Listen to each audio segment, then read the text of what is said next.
तो सारे भैया ने भाई मेरी राम राम। मैं Jagdeep Sharma step up chaser YouTube channel पर आपका स्वागत करता हूं। इस टाइम मैं हूं पंचकुला सेक्टर 2, समझ गए होंगे यार, HSSC ऑफिस के अंदर। आज हमारे साथ हैं भोपाल सिंह खदरी जी और बहुत सारे कड़वे और मीठे सवाल हैं और कुछ उल्हाने भी हैं। बात कर लेते हैं सर से। सर नमस्कार। नमस्कार जी। सर आप कैसे हैं? बहुत अच्छे। सर एक तो अच्छी सी मैं बात बता देता हूँ। अभी मैं जो 2-3 बहनें बाहर बैठी थी, मैं उनसे आपके बारे में थोड़ा सा रिव्यू ले रहा था कि सर कितना मिल पाते हैं, कितना नहीं, कितना टाइम दे पाते हैं। वो काफ़ी दूर से आई हुई थी, कुछ बच्चे नीचे भी थे जो पलवल से आते हैं। एक तो ये कोना, अब एक पलवल है, मेवात है, काड़ावाली, डबवाली। जब इतनी दूर से कोई बच्चा एक्सपेक्टेशन लेके आता है तो मैं उनसे ये बात पूछता हूँ, भाई सर ने आपको टाइम कितना दिया? उन्होंने आपकी सीरियसली प्रेज बहुत की। अब उनका काम हुआ नहीं हुआ अलग बात है, हालांकि कुछ लड़कियां तो खुश होकर गई हैं, हमारा तो काम हो गया, लेकिन सीरियसली प्रेज बहुत की कि उन्होंने कहा कि हम पहले भी आए हैं लेकिन इन सरों ने इतना टाइम दिया है, आज हम तीसरी बार दोबारा सर से मिल रहे हैं। तो उसके लिए तो सर आपका बहुत बहुत धन्यवाद। थैंक यू जी, थैंक यू। उल्हाना सर ये है आपको लेके कि कुछ जो मेरे को जानते हैं उनके फ़ोन आए कि यार सर पहले हमारे व्हाट्सएप पे रिप्लाई भी कर दिया करते, सिंपल टेक्स्ट मैसेज का भी रिप्लाई कर दिया करते और फ़ोन भी उठा लिया करते, लेकिन आजकल सर ने ये सारे काम बंद कर दिए। इसका कारण क्या है सर? नहीं, ऐसा है जगदीप जी, बंद नहीं किए हैं जी, पर जो कुछ चीज़ें खाम खा के सवाल मेरे पास आने लग गए हैं जी, और कई तो ऐसे सवाल करते हैं व्हाट्सएप पे या फ़ोन पे जो उनसे संबंधित हैं ही नहीं। किस चीज़ का रिजल्ट कब आएगा, फलां कब होगा, फलां ये कब होगा। अब रिजल्ट के बारे में खुद हम भी इंश्योर नहीं होते कि रिजल्ट कब आएगा, क्योंकि हमने 117 कैटेगरियों के एग्ज़ाम लिए हुए हैं जी, और जो हमारी डॉक्यूमेंट वेरिफिकेशन की टीम है जो कंप्लीट करके वो हमारे ऊपर दे देती है कॉन्फिडेंशियल ब्रांच में, उस कैटेगरी का हम रिजल्ट निकाल देते हैं। अब किस कैटेगरी का कब आएगा अब हमारे को भी खुद पता नहीं होता, और कैटेगरी इतनी है कि फ़ोन करने वाले को या व्हाट्सअप करने वाले को अपनी कैटेगरी से मतलब है उसको, तो जी, वो ये तो नहीं देख रहा कि रिजल्ट हर रोज़ आ रहे हैं किसी न किसी कैटेगरी का। ये ज़रूर हो सकता है कि जिस कैटेगरी में उस महानुभाव ने अप्लाई किया है उसमें थोड़ी डिले हो जाए। तो इस तरह के जो है उल फजूल क्वेश्चन। और एक ट्रेंड और चल गया जी, कि व्हाट्सअप पे मेरे से कोई रिप्लाई मांगता है और मैं दे देता हूँ रिप्लाई, उस रिप्लाई को ही वो स्क्रीनिंग शॉट करके यूट्यूबर्स को भेज देता है और वो सारे हरियाणा में वायरल हो जाता है कि सर ने तो ये कहा था, सर ने ये कहा था। कोई रिजल्ट के बारे में कहा कि जैसे मैंने कहा कि 5 जून को आ जाएगा और 5 जून को किसी वजह से नहीं आया, कोई लिटिगेशन आ गई, कोर्ट की आ गई, या हमारी डॉक्यूमेंट वेरिफिकेशन पूरी नहीं हो पाई, फाइनल रिजल्ट में बहुत सी समस्याएं आ जाती हैं। तो 6 जून को ही भरमार लग जाएगी इस चीज़ की कि आपने तो 5 जून कहा था, 5 जून को क्यों नहीं आया रिजल्ट। मतलब वो हमारी प्रॉब्लम्स तो नहीं समझ रहे हैं कि कुछ ना कुछ प्रॉब्लम आ गई होगी। कोई ये हमारी नेग्लिजेंसी या लापरवाही नहीं है कि हम टाइम पे कोई काम नहीं कर पाते। इसी तरह फ़ोन पे उसका नाजायज़ फ़ायदा उठता है, नाजायज़ फ़ायदा उठता है। फ़ोन पे मेरी रिकॉर्डिंग करके वायरल कर देते हैं। आज ये एक बच्चे का फ़ोन आया कि पुलिस का रिजल्ट कब आएगा, हम तो फ्रस्ट्रेट हो गए। मतलब वैसे तो जो कांस्टेबल या एसआई बनने जा रहा है जी, वो फ्रस्ट्रेट होना ही नहीं चाहिए। कल गन मिलेगी उसके हाथ में, फ्रस्ट्रेट होकर किसी को गोली मार देकर वो इसी पोस्ट पे है, वो फ्रस्ट्रेट होना ही नहीं चाहिए, होना ही नहीं चाहिए। और ऐसी तो चलो 15 दिन बीतने बाद 10 दिन में रिजल्ट आ जाएगा, पर इतना उसने टेंशन थोड़ी लेनी चाहिए। कल गन मिलेगी उसके हाथ में सर, अगर वो टेंशन में आके किसी पे गोली चला दे, अपने परिवार पे, अपने साथी पे, फिर क्या होगा? वो तो यहीं फेल हो गया, इसी इंटरव्यू में ही फेल हो गया। देखो भाई, बात तो सर की बिल्कुल जायज़ है। और ये जो सोशल मीडिया का जो मामला है, और जैसे मैं यूट्यूबर हूँ और बहुत सारे मेरी तरह जो यूट्यूबर हैं उस बात को थोड़ा सा अतिशयोक्ति कर देते हैं कई बार। हालांकि मुझे पता लगा एक महेंद्रगढ़ से कोई कैंडिडेट था, उसने सिर्फ ये आपको अपने माँ बाप का नाम बताया, और ऐसा भी कोई हुआ था कि आपने उसको रोल नंबर तक उसके पास नहीं था, ऐसी कोई मदद भी की थी। क्या मामला था सर वो? अभी हमारा जो क्लर्क का रिवाइज हुआ रिजल्ट, जी। उसकी डॉक्यूमेंट वेरिफिकेशन चल रही है जी और कुछ बच्चे उसमें नए आ गए हैं डॉक्यूमेंट वेरिफिकेशन पे। तो सब बच्चों को ये लगता है कि कहीं मेरा रोल नंबर तो नहीं आ गया डीवी पे। जी जी जी और वो हो गया 2-3 साल पुरानी बात। जी। वो बच्चा अपना आईडी भी भूल गया और जिसने फार्म में जो उसने मोबाइल नंबर मेंशन किया था, अब वो नंबर भी शायद उस पर नहीं है। जी। तो उसको ये डाउट है कि मैं अपना रोल नंबर कैसे पता करूं। तो एक मैसेज आया मेरे पास महेंद्रगढ़ से, जी। तो मैंने कहा कि आप अपनी डिटेल भेज दीजिए, डेट ऑफ बर्थ भेजिए, माँ बाप का नाम भेज जी। दीजिए। तो उसने मेरे को सेंड किया। जी। जिस कंपनी ने एप्लीकेशन ली थी मैंने तुरंत उनको सेंड किया। उन्होंने उसका रोल नंबर डाउनलोड किया, जो एडमिट कार्ड था जी। वो वापस मैंने उसको भेज दिया जी। और मैंने उस बिटिया को भेज दिया। तो समस्याएं तो ये हैं, जेन्युइन समस्याएं। तो उस लड़की का नंबर भी आ गया डीवी पे।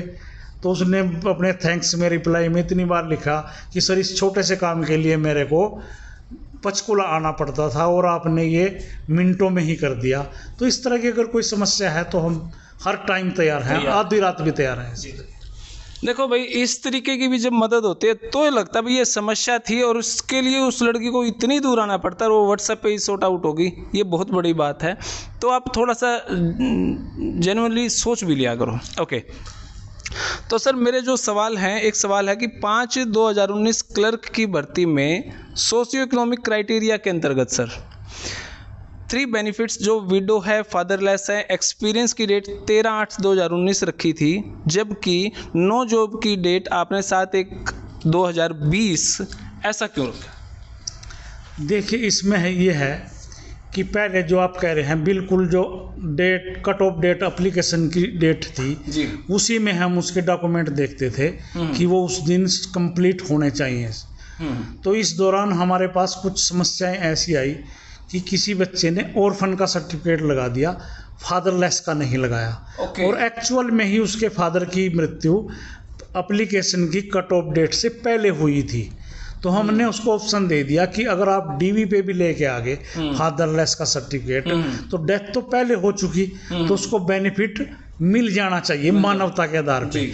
कोई बिटिया है, उसने क्लेम किया कि मैं विडो हूँ, उसके पास विडो का सर्टिफिकेट नहीं है तहसीलदार से जारी किया हुआ, पर उस पर अपने पति का डेथ सर्टिफिकेट है। तो हम क्यों ना उसको इतनी छूट दे दे कि बेटा तू अब अपने पति का डेथ सर्टिफिकेट अगर अब भी ले आती है तो तेरे को विडो में हम कंसीडर कर लेंगे। तो जो आपने डेट कही ये इस तरह की फादरलेस की है।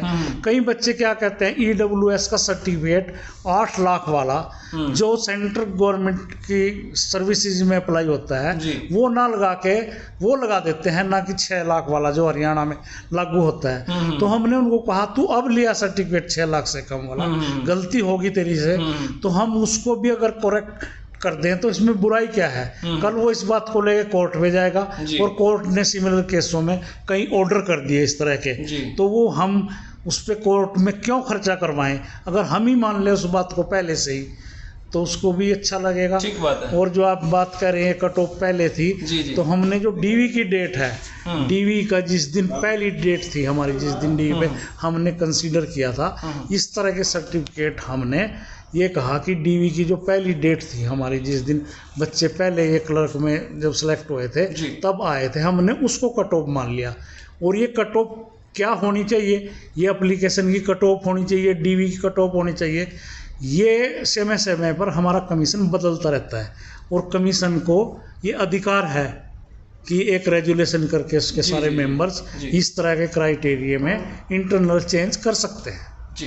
अच्छा, जबकि एडवर्टाइजमेंट सीरियल नंबर 1.2 का आई पैरे में लिखा हुआ था कि सोशियो इकोनॉमिक क्राइटेरिया की वैलिड डेट लास्ट डेट 13/8/2019 रहेगी, तो इसी कारण वो जो आप कह रहे हैं कि भाई बदलती रहती है, बदलती रहती है। आयोग को अधिकार है इस तरह का कि वो अगर बच्चों की सुविधा के लिए, उनके हित के लिए कुछ उन्हें चेंज करना पड़ जाए तो उसमें भी जो बच्चे एतराज़ कर रहे हैं, आप क्वेश्चन कर रहे हैं, मान लो कट ऑफ एप्लीकेशन की समय की थी कि हम इसको मानेंगे और कमीशन ने 2 साल तक डीवी या पेपर नहीं लिया, इस दौरान उसके घर में नौकरी आ गई, तो उसके बच्चे की कमी तो नहीं है ना।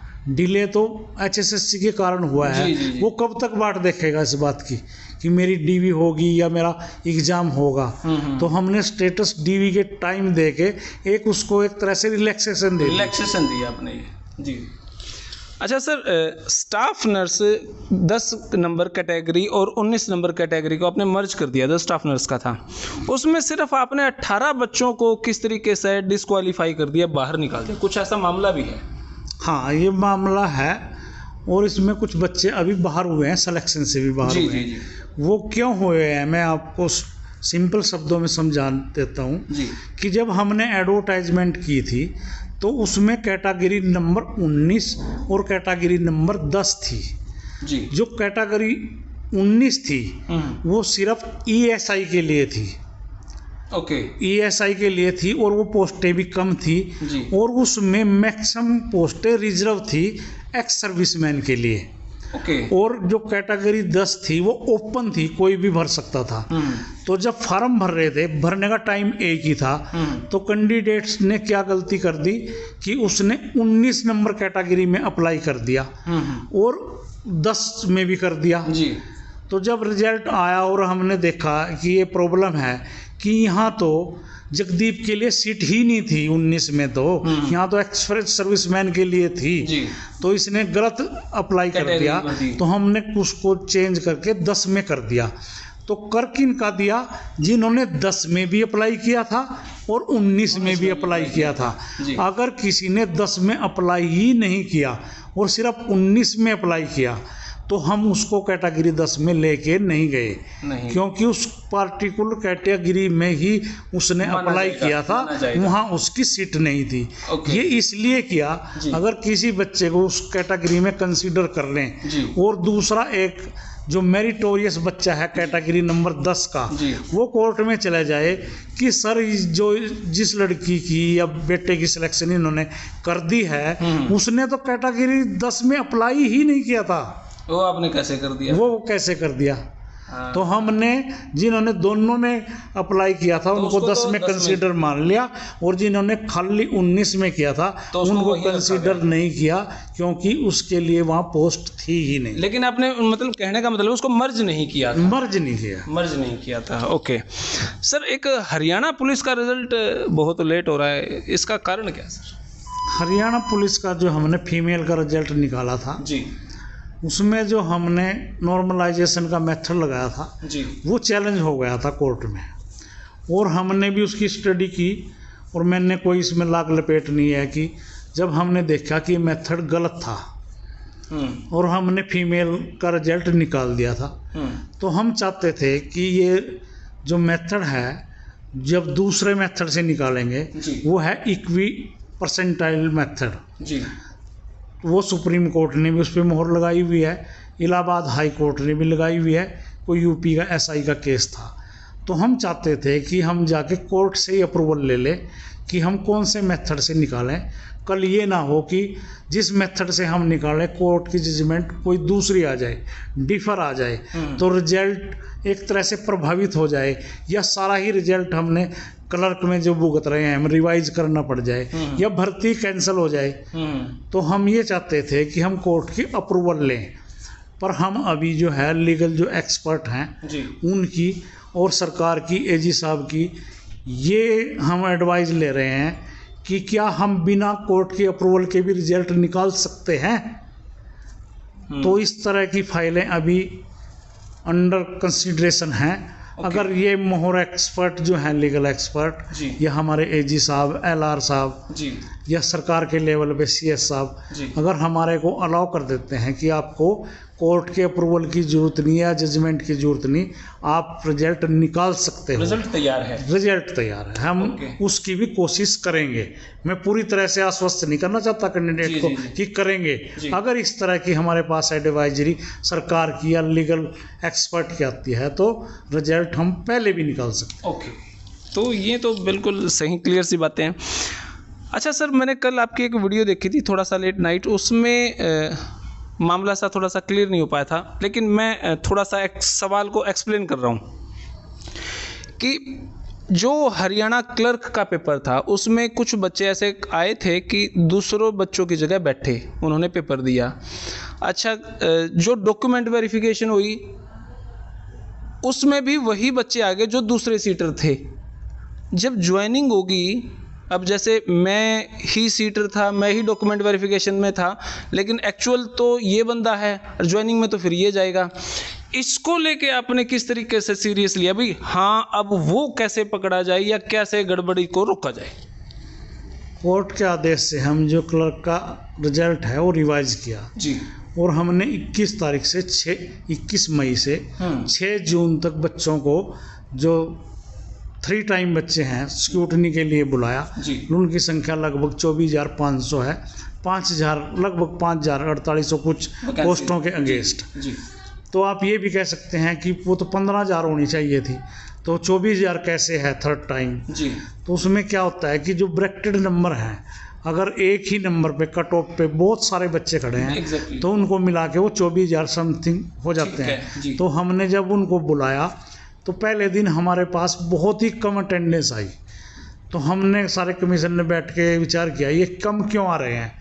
चूँकि एक हमारा बयान या अखबार ने पहले ये लिख दिया था कि अब की बार ये सीटर को और जो इम्पर्सोनेशन है, फेक नंबर है, उनको बख्शा नहीं जाएगा। तो एक कारण तो कम होने का वो था।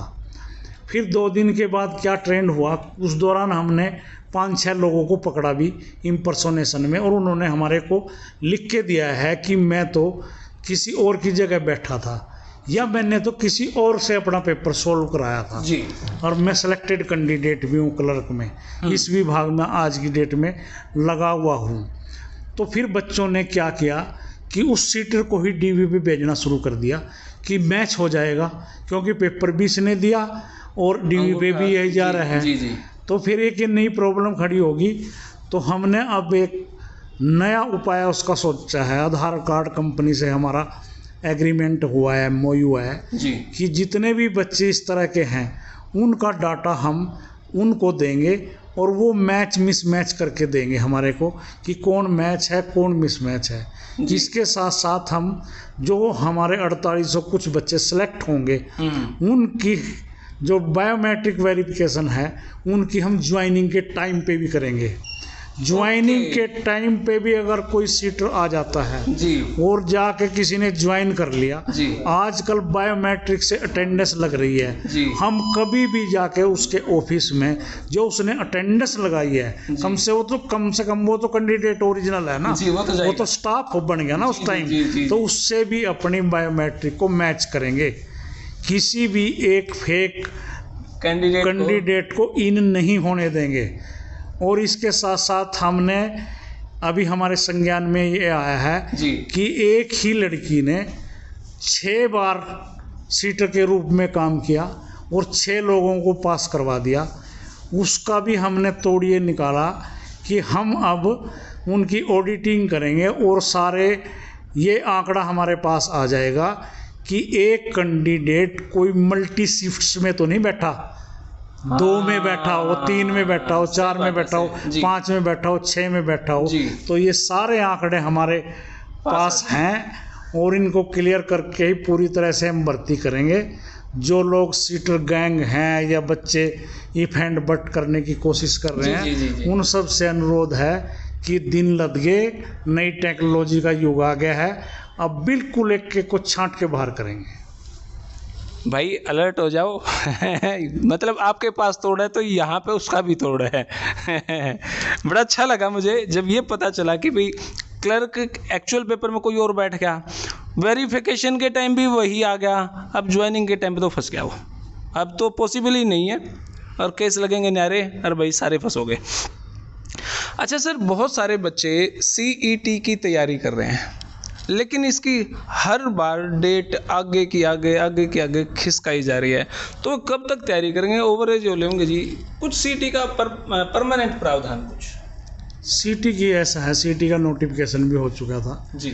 और उसमें आपने पढ़ा होगा कि जो C क्लास की पोस्ट हैं उनका एग्ज़ाम +2 लेवल का होगा, ये आपने पढ़ा होगा जी। पर जब हमारे पास विभिन्न डिपार्टमेंटों से रिक्विजिशन आई तो हमने ये देखा कि क्लास तो C है उस पोस्ट की, पर उसकी क्वालिफिकेशन 10th है या 10th से बिलो है जी। या 10th प्लस डिप्लोमा या सर्टिफिकेट है या 10th प्लस एक्सपीरियंस है जी। तो जब उसकी क्वालिफिकेशन ही +2 से कम है या 10th है तो हम +2 लेवल का जो पेपर है उसका वो कैसे लेंगे। तो हमने ये क्लियर करने के लिए चीफ सेक्रेटरी को लेटर लिखा हुआ है और 1-2 दिन में ये सारी चीज़ें क्लियर हो जाएंगी। सीटी की डिले होने के ये कुछ टेक्निकल इशू हैं, कोई मंशा गलत नहीं है, वो टेक्निकल वो है। ये सारी चीज़ें ठीक हो जाएं तो हम जल्दी ही अपनी जो वैकेंसियां हमारे पास आई हैं, रिक्विजिशन आई है, उनकी एडवर्टाइजमेंट करेंगे और बच्चों को एक निश्चित तारीख देंगे कि 1 टाइम रजिस्ट्रेशन इस तारीख की हमारी कट ऑफ है, तब तक कर लो। उसके बाद जो सारा आंकड़ा आएगा वो हम एनटीए को दे देंगे और एनटीए से हमारा एग्रीमेंट हुआ है कि जिस दिन आप हमारे को ये पूरा डाटा दे देंगे उसके 1.5 से 2 महीने बाद हम एग्ज़ाम कंडक्ट करा लेंगे। तो ये ज़रूर है कि जुलाई के लास्ट में या अगस्त के फर्स्ट वीक में सीईटी का एग्ज़ाम होने जा रहा है। ओके, मतलब अगस्त के मिड में तो हम एटलीस्ट सोच ही लें। बिल्कुल 100%। जी जी। अच्छा सर, एक सवाल है, अभी आचार संहिता लग चुकी है, 19 तारीख को वोटिंग होनी है, नगर परिषद का इलेक्शन है, तो आचार संहिता के कारण क्या उन बच्चों की ज्वाइनिंग रुक जाएगी जिनको डिपार्टमेंट भी मिल चुका है, जिनके डॉक्यूमेंट वेरिफिकेशन हो चुके, सब कुछ हो चुका, क्या उनकी ज्वाइनिंग अब रुक जाएगी? नहीं, वो वर्क जो है प्रोसेस में है जी। तो जो प्रोसेस में होता है उस पर आचार संहिता लागू नहीं होती। और रहा नए रिजल्ट्स की जी, वो हमने इलेक्शन कमीशन से परमिशन मांग ली है कि क्या हम नए रिजल्ट निकाल सकते हैं, तो उन्होंने कहा कि आप रिजल्ट निकाल सकते हो। जो ये निकाय के चुनाव हैं जी, इसकी आचार संहिता आप पे लागू नहीं होती। ओके, मतलब जिनको डिपार्टमेंट में मिल चुका है या जिनका आप रिजल्ट निकालना चाहते हैं उनके ऊपर निकाय चुनाव का कोई प्रभाव नहीं, कोई प्रभाव नहीं है ज्वाइनिंग पे या इस टाइप का? नहीं कोई। ठीक है सर, ये तो खुशखबरी है सभी के लिए। अच्छा सर, मेरे लगभग सभी सवालों का जवाब मुझे मिल चुका है, लेकिन मैं ये जानना चाहता हूँ कि पूरा हरियाणा आपके ऊपर फोकस्ड है और एक बहुत बड़े ऊंचे पद पर आप हैं, लेकिन जब आप वीडियो अपलोड करते हैं बिल्कुल आराम से, चाहे वो घर पे बैठे हो चाहे कहीं बैठे हो, कुछ ज़्यादा सा फोकस कैमरामैन को नहीं करते, बिल्कुल सिंपल सादे तरीके से कर लेते हैं सर आप। मेरा थोड़ा सा स्पेशल होना चाहिए सर ऐसा। नहीं, मेरा मेन मकसद क्या है, मैं कोई किसी फिल्म का हीरो तो हूँ नहीं कि एंगल देखूँगा कि यहाँ शूटिंग ठीक हो रही है नहीं ये हो रही है। मैंने तो अपना एक मैसेज बच्चों तक, कैंडिडेट तक पहुँचाना है जी, कि ये मैसेज ज़्यादा से ज़्यादा जाए ताकि कैंडिडेट्स को इसका लाभ हो। जैसे आप कह रहे हैं कि कल की एक वीडियो थी, तो मैं नहीं चाहता कि कोई बच्चे फेक नंबर लें या किसी सीटर को यहाँ भेजें, केस बने उनके पास, उनका भविष्य खराब हो। ये सारे हरियाणा के बच्चे अपने ही तो बच्चे हैं। अगर ये नहीं मानते तो फिर तो हम मजबूर होंगे, कुछ न कुछ एक्शन तो हमने लेना ही पड़ेगा, क्योंकि हमारी सरकार का, हमारे कमीशन का मोटो एक है बस, निष्पक्षता, योग्यता और पारदर्शिता। इससे हम बिल्कुल भी समझौता नहीं करेंगे, चाहे हमने इसके लिए कुछ भी कीमत चुकानी पड़े। हम इसमें जो सीएम साहब का, सरकार का और हमारा वो है, हम इससे बिल्कुल भी विचलित नहीं होने वाले। बहुत बहुत शुक्रिया सर, थैंक यू। तो हमारे साथ हैं भोपाल सिंह खत्री जी, और जो मैंने सवाल पूछे और जिस तरीके से एक जवाब होने चाहिए उसी तरीके से जवाब थे, उनसे ज़्यादा खुल के जवाब थे। तो भाई आपका क्या कहना है? और सीरियसली मैं बहुत सारे डिपार्टमेंट्स में जाता हूँ, जितना ऊंचा, जितना हरियाणा का सबसे बड़ा पद HSSC के अंदर ये है, उतने ही ज़्यादा सॉफ्ट और खुले मन के, खुले विचारों के हमारे चेयरमैन साहब भोपाल सिंह खत्री हैं। तो आपका इस वीडियो पे क्या कहना है और इस सवाल के जो जवाब हैं उन पे आपका क्या कहना है, कमेंट बॉक्स में राय दें। तब तक के लिए धन्यवाद। जय हिंद, भारत माता की जय।